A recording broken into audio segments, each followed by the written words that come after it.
एक खुशखबरी आपको देना चाहते हैं। इसलिए हम आपको राम मंदिर में धर्म ध्वजा की स्थापना दिखाएंगे, लेकिन उससे पहले एक तस्वीर देखिए जिसमें आपको प्रधानमंत्री मोदी धर्म ध्वजा की स्थापना के दौरान भावुक होते हुए नजर आएंगे। भक्ति और आस्था से उनका शरीर कांपने लगा था। यह एक ऐतिहासिक क्षण है और धर्म ध्वजा को थामने के बाद वो अपनी भावनाओं पर ऐसा लगता है काबू नहीं कर पाए। सबसे पहले आप यही तस्वीर देखिए, क्योंकि आज इस तस्वीर की देश भर में बहुत चर्चा हो रही है।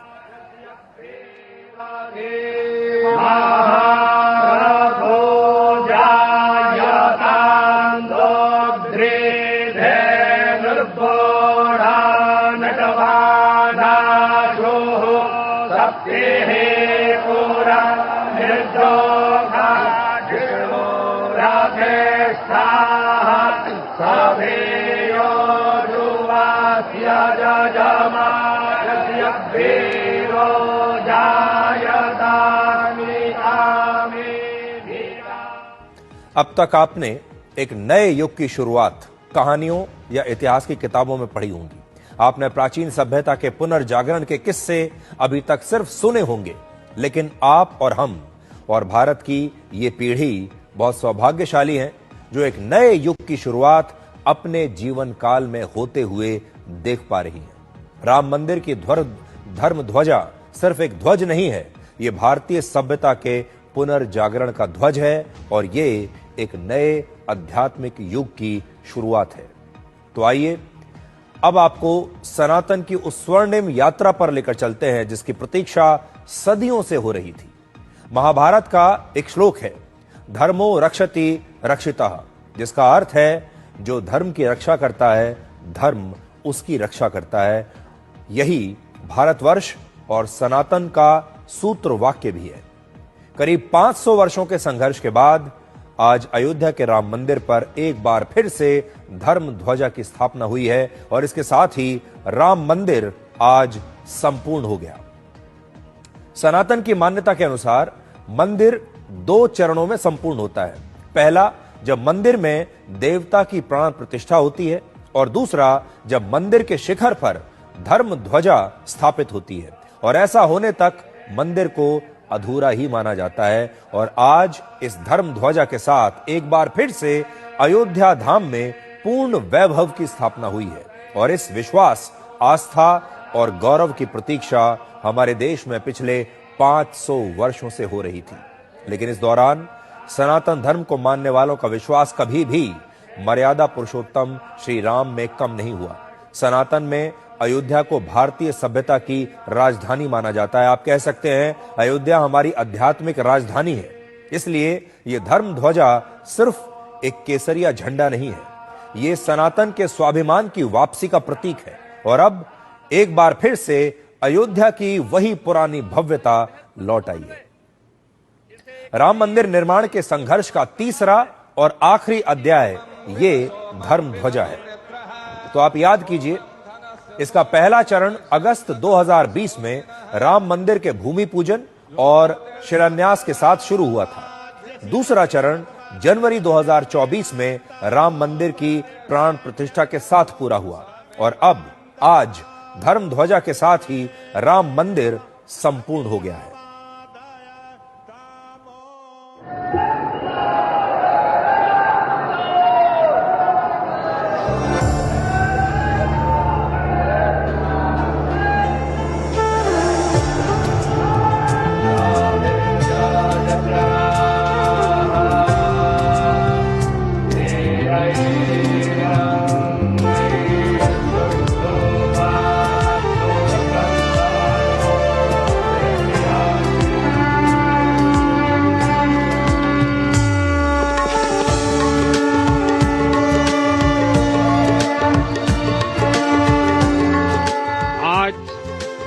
संपूर्ण भारत, संपूर्ण विश्व राममय है। सदियों का संकल्प आज सिद्धि को प्राप्त हो रहा है।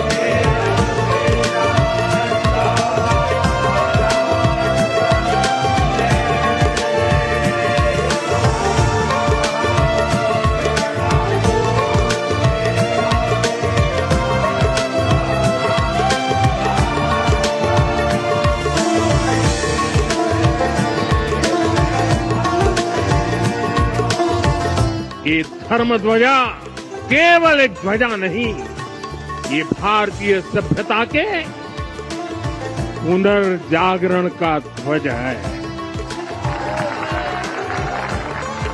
ये ध्वज संकल्प है, ये ध्वज सफलता है, ये ध्वज संघर्ष से सृजन की गाथा है, ये ध्वज सदियों से चले आ रहे स्वप्नों का साकार स्वरूप है।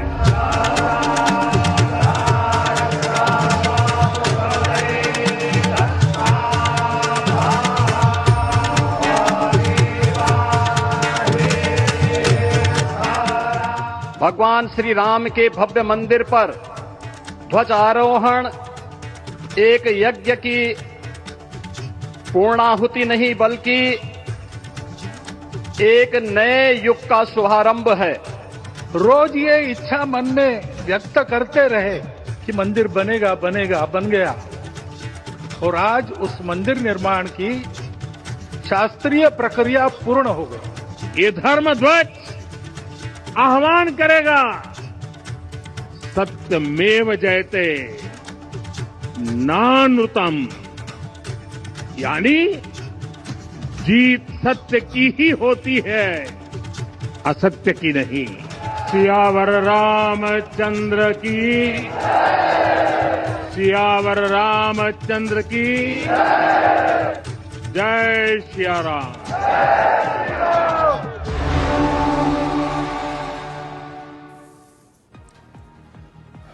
तो उम्मीद करता हूं कि इन आध्यात्मिक क्षणों का आपने भी आनंद लिया होगा। आप इस समय जहां भी हैं, चाहे मोबाइल फोन पर हमें देख रहे हैं या फिर अपने घरों में टीवी पर हमें देख रहे हैं, आपको इन आध्यात्मिक क्षणों का आनंद जरूर आया होगा।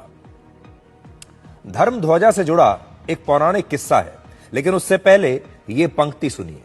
ध्वज पताक तोरणपुर छावा, कहीं न जाई जेही भांति बनावा, सुमन वृष्टि आकाश ते हुई, ब्रह्मानंद मगन सब लुई। ये जो चौपाई है, ये गोस्वामी तुलसीदास द्वारा रचित रामचरित मानस की है और हिंदी में इसका मतलब है कि जब लंका विजय के बाद भगवान श्री राम अयोध्या लौटे थे, तब पूरी अयोध्या को केसरिया रंग के ध्वज, पताका और तोरण से सजाया गया था। देवताओं ने भी फूलों की वर्षा की थी और लोग इतने खुश थे मानो उन्हें सब कुछ मिल गया हो। और भगवान राम के भक्त ऐसा मानते हैं कि इस समय एक बार फिर अयोध्या में वैसा ही उत्सव मनाया जा रहा है। अयोध्या के राम मंदिर की प्राण प्रतिष्ठा के 673 दिनों के बाद प्रधानमंत्री मोदी और आरएसएस प्रमुख मोहन भागवत ने इस मंदिर के शिखर पर धर्म ध्वजा स्थापित की और आज सुबह 11:50 पर अभिजीत मुहूर्त में मंत्रोच्चार के साथ राम मंदिर के शिखर पर यह केसरिया ध्वज फहरा दिया गया। सबसे पहले आप सनातन से जुड़ी इस अद्भुत घटना की तस्वीरें देखिए।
ये धर्म ध्वजा आज दुनिया भर के 120 करोड़ हिंदुओं के सपनों को साकार कर रही है। सोचिए, आज से 11 साल पहले क्या आपने कभी ये कल्पना की थी कि एक दिन आपके जीवन काल में ऐसा भी आएगा जब रामलला एक टेंट से निकलकर एक भव्य मंदिर में स्थापित हो जाएंगे और अयोध्या एक भव्य धाम बनेगा। और ये धर्म ध्वजा उसी संघर्ष का प्रतीक है।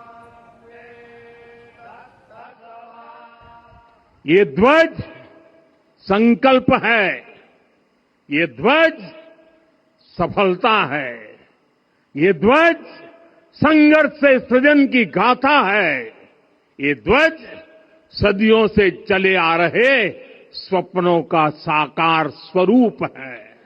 आने वाली सदियों और सहस्त्र शताब्दियों तक ये धर्म ध्वज प्रभु राम के आदर्शों और सिद्धांतों का उद्घोष करेगा।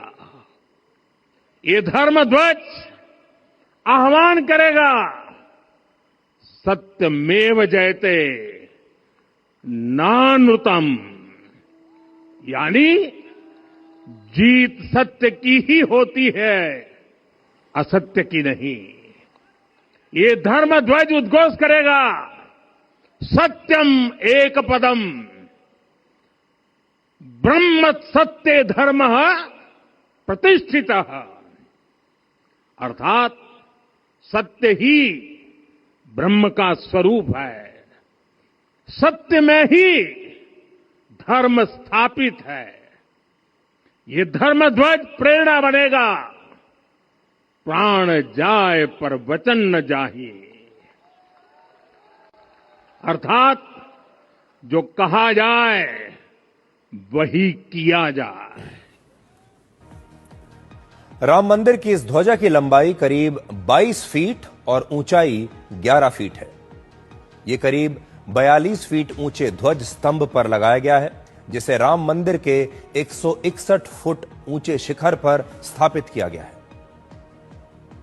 केसरिया रंग के इस ध्वज पर ओम का चिन्ह बना है और साथ में कोविदार वृक्ष की एक तस्वीर भी है। और सनातन धर्म में कोविदार को एक शुभ वृक्ष माना जाता है, जो शौर्य, पवित्रता, आस्था और सकारात्मक ऊर्जा का प्रतीक है।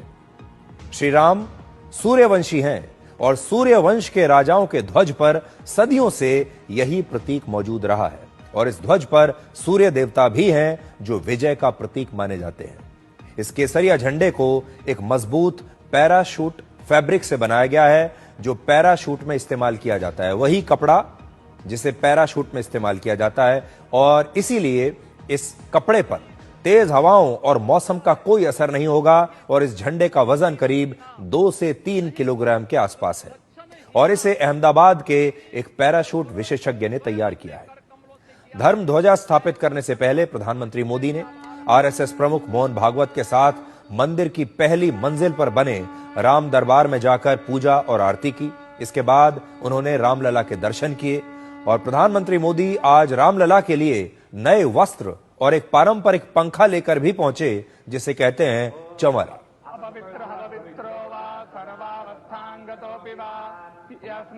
पुंडरीकाक्षं मायाभ्यन्तरः शुचिः पुंडरीकाक्षः पुनातो पुंडरीकाक्षः पुनातो पुंडरीकाक्षः पुनातो ज्योतिर्ज्योतिरग्निः स्वाहा सूर्योर्ज्योतिर्ज्योतिः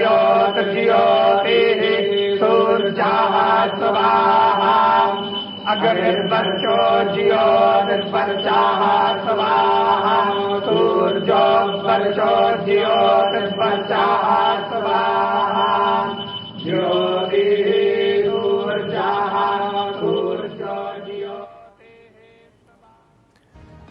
और जैसा कि शुरुआत में मैंने आपको एक तस्वीर दिखाई थी और आपको बताया था कि आज धर्म ध्वजा की स्थापना के दौरान प्रधानमंत्री मोदी भावुक हो गए थे। अब आपको इसकी वजह बताते हैं। राम मंदिर आंदोलन से लेकर राम मंदिर के निर्माण तक प्रधानमंत्री मोदी की एक बहुत अहम भूमिका रही है। वर्ष 1990 में लाल कृष्ण आडवाणी ने सोमनाथ से अयोध्या तक एक रथ यात्रा की शुरुआत की थी और यही रथ यात्रा राम मंदिर आंदोलन का सबसे बड़ा राजनीतिक मोड़ साबित हुई थी। प्रधानमंत्री मोदी को इस रथ यात्रा का रणनीतिकार माना जाता है। इस रथ यात्रा की पूरी प्लानिंग, इस यात्रा का रूट और जनसंपर्क अभियान उन्होंने ही तैयार किया था। और उस समय प्रधानमंत्री मोदी गुजरात बीजेपी के महासचिव थे और गुजरात में उन्होंने ही इस रथ यात्रा का नेतृत्व किया था। ये वो दौर था जब प्रधानमंत्री मोदी पर्दे के पीछे रहकर एक रणनीतिकार के रूप में अपनी भूमिका निभाते थे। उस समय गुजरात में प्रधानमंत्री मोदी को ही आडवाणी की रथ यात्रा का असली सारथी कहा जाता था। और आडवाणी जी ने बाद में एक लेख में लिखा कि भगवान राम ने प्रधानमंत्री मोदी को अयोध्या में राम मंदिर के निर्माण के लिए ही चुना था। अब आप इन 4 तस्वीरों से राम मंदिर में प्रधानमंत्री मोदी की भूमिका को समझ सकते हैं। वर्ष 1990 में प्रधानमंत्री मोदी ने राम मंदिर की रथ यात्रा की रणनीति तैयार की। 5 अगस्त 2020 को राम मंदिर का भूमि पूजन और शिलान्यास किया। फिर 22 जनवरी 2024 को राम मंदिर की प्राण प्रतिष्ठा करके इस मंदिर को आत्मा दी और आज राम मंदिर में धर्म ध्वजा की स्थापना करके मंदिर के निर्माण को संपूर्ण किया। ये सिर्फ 4 तस्वीरें नहीं हैं, ये राम मंदिर के लिए प्रधानमंत्री मोदी के 35 वर्षों के संकल्प के सबूत हैं। श्री राम भारत के आदर्श हैं, लेकिन इसी देश में उन्हें काल्पनिक बता दिया गया था और आज अयोध्या से प्रधानमंत्री मोदी ने ऐसे ही लोगों को एक शानदार जवाब दिया है जो अब तक ये कहते आए थे कि ये एक काल्पनिक चीज है। वो भगवान श्री राम को सिर्फ काल्पनिक मानते आए हैं। ये गुलामी की मानसिकता ही है जिसने इतने वर्षों तक रामत्व को नकारा है।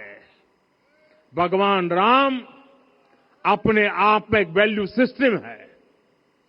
ओरछा के राजा राम से लेकर रामेश्वरम के भक्त राम तक और शबरी के प्रभु राम से लेकर मिथिला के पाहुन राम जी तक भारत के हर घर में, हर भारतीय के मन में और भारतवर्ष के हर कण कण में राम है।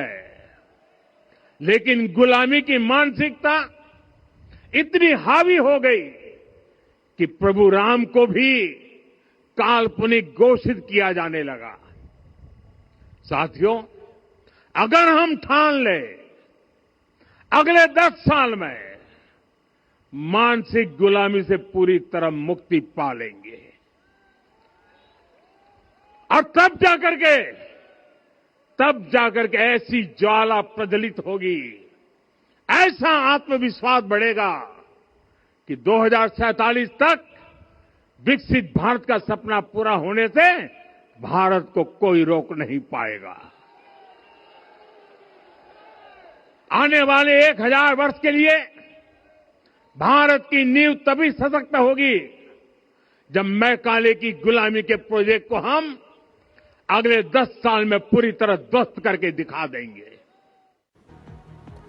और राम मंदिर के निर्माण की प्रक्रिया के पूरे हो जाने के बाद आज आरएसएस प्रमुख मोहन भागवत ने उन लोगों को याद किया जिन्होंने वर्षों तक इस मंदिर को बनाने का सपना देखा, संघर्ष किया और यहां तक कि अपने प्राणों की आहुति दे दी।